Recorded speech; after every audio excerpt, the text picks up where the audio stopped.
Number को हुए paper में जो मनोविज्ञान के प्रश्न पूछे गए उनके सही जवाब क्या होंगे। तो दोस्तों, सबसे पहली बात तो ये है कि ये प्रश्न पत्र जो है बहुत ही सामान्य प्रकार का प्रश्न पत्र रहा मनोविज्ञान के दृष्टिकोण से यदि हम बात करें। तो इसमें पहला प्रश्न जो मनोविज्ञान का पूछा गया, जो पेपर मेरे पास उपलब्ध है, उसमें 39 नंबर का प्रश्न है, शिक्षा मनोविज्ञान शाखा है। तो शिक्षा मनोविज्ञान दोस्तों व्यवहारात्मक मनोविज्ञान की शाखा है, दूसरा उत्तर जिसमें हो जाएगा। उसके बाद में डायरेक्ट जो है 42 नंबर का प्रश्न इसमें है, निम्न में से कौन सा विकल्प वृद्धि व विकास के सामान्य सिद्धांत के बारे में सही नहीं है। तो दूसरा इसमें आंसर हो जाएगा, विकास विशेष से सामान्य की ओर चलता है। ये इसमें गलत है क्योंकि विकास सामान्य से विकास विशेष की ओर होता है। 43 में शिक्षा मनोविज्ञान के बारे में निम्न में से कौन सा विकल्प सही नहीं है। तो यहाँ पर इस भी इसका दूसरा आंसर हो जाएगा, शिक्षा मनोविज्ञान का दूसरा नाम विकासात्मक मनोविज्ञान है। ये गलत बात है, बाकी और सब सही है। निम्न में से बालक की वृद्धि के बारे में कौन सा विकल्प सही है। तो वृद्धि कोशिकाओं व अवयवों के आकार में परिवर्तन को कहते हैं। तो इसमें भी 44 में भी राइट आंसर दूसरा होगा। इसके बाद में कक्षा में अधिगम पर विशेष निहितार्थ करने वाले थॉर्नडाइक का कौन सा योगदान है। तो इसमें दिए गए जो विचार हैं उनमें से प्रभाव का नियम इसका आंसर होगा। तो 4th इसका आंसर है। 46 में जब बालक सीधे हाथ से लिखना सीखता है तो वह कौशल का अधिगम अंतरण उसे उल्टे बाएं हाथ में भी लिखने में सुगमता प्रदान करता है। यह सीधे हाथ से लिखने में के कौशल का हस्तांतरण कहलाता है। इसको बोलते हैं द्विपार्श्विक अंतरण, यानी एक अंग का दूसरे अंग में या दूसरे पक्ष में चला जाता तो होता है द्विपार्श्विक अंतरण। तो तीसरा इसका आंसर राइट आंसर हो जाएगा। विकास के सिद्धांतों के संदर्भ में निम्न में से कौन सा वाक्य सही नहीं है। तो यहाँ पर राइट आंसर होगा दोस्तों दूसरा, विकास क्रमबद्ध नहीं होता है। ये इसमें गलत है, बाकी सब सही दिए हुए हैं। निम्न में से कौन सा विकल्प शास्त्रीय अधिगम का उदाहरण नहीं है।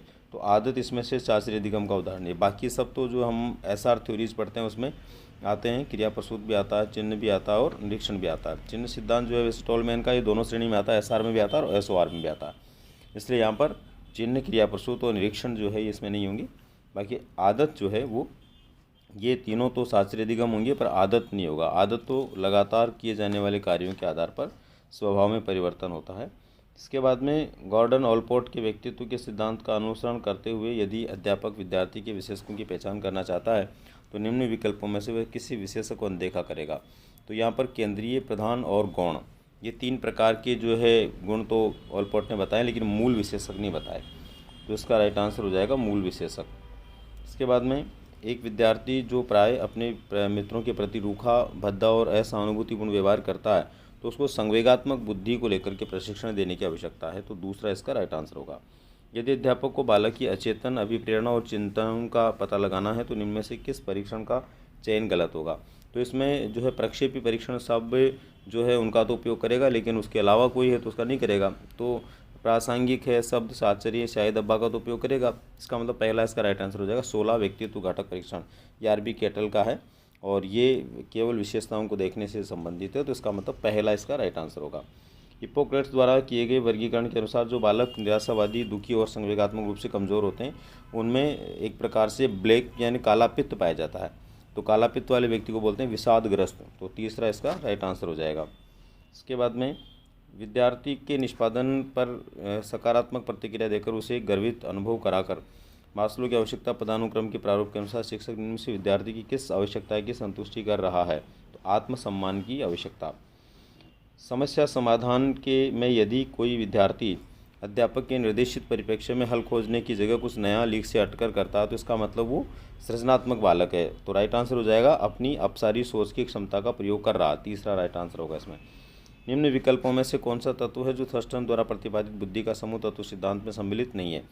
तो आगमन तर्क भी बताया उन्होंने, प्रत्यक्षीकरण भी बताया है और विचरण की शब्द क्षमता भी, विचारण की शब्द क्षमता भी बताया, लेकिन मूल संबंधी तत्व यानी सोर्स के बारे में उन्होंने बात नहीं की। तो पहला इसका राइट आंसर होगा, 55 का फर्स्ट आंसर होगा। प्रकृति में सभी व्यक्तित्व व व्यवहार संबंधी गुणों का वितरण एक विशेष रूप में संपन्न होता है। इस वितरण को कहते हैं, इस वितरण को दोस्तों कहते हैं सामान्य संभाव्यता वक्र। सामान्य संभाव्यता वक्र के रूप में इनको देखा जा सकता है। निम्न में से कौन सा व्यवहार विद्यार्थी की उपलब्धि अभिप्रेरणा दर्शाता है। तो अपने निष्पादन स्तर में सुधार के लिए कठोर प्रयत्न करना। दूसरा इसका राइट आंसर होगा। निम्न व्यवहार समूह में से कौन सा व्यवहार समूह बाल अपराधी में प्राय नहीं देखा जाता। तो आंतरिक रूप से नियंत्रित और सामाजिकता नियमों का पालन करने वाले नहीं होते ये, इसलिए बाल अपराधी होते हैं। बाकी सारे बाल अपराधियों में पाई जाने वाली विशेषताएं होती हैं। तो फर्स्ट इसका राइट आंसर है। निम्न विकल्पों में से अध्यापक का कौन सा तरीका विद्यार्थी की आत्म सक्षमता में बोध में बढ़ोतरी नहीं करेगा? विद्यार्थी की उपलब्धि पर उचित प्रोत्साहन देना, छात्र को किसी आदर्श को दिखाना जिसे समान कार्य में सफलता प्राप्त हो, विद्यार्थी के समान कार्य में पूर्व मिली सफलता प्रकाश डालना। तो चौथा इसमें हो जाएगा दोस्तों, विद्यार्थी की सफलता का श्रेय भाग्य को देना।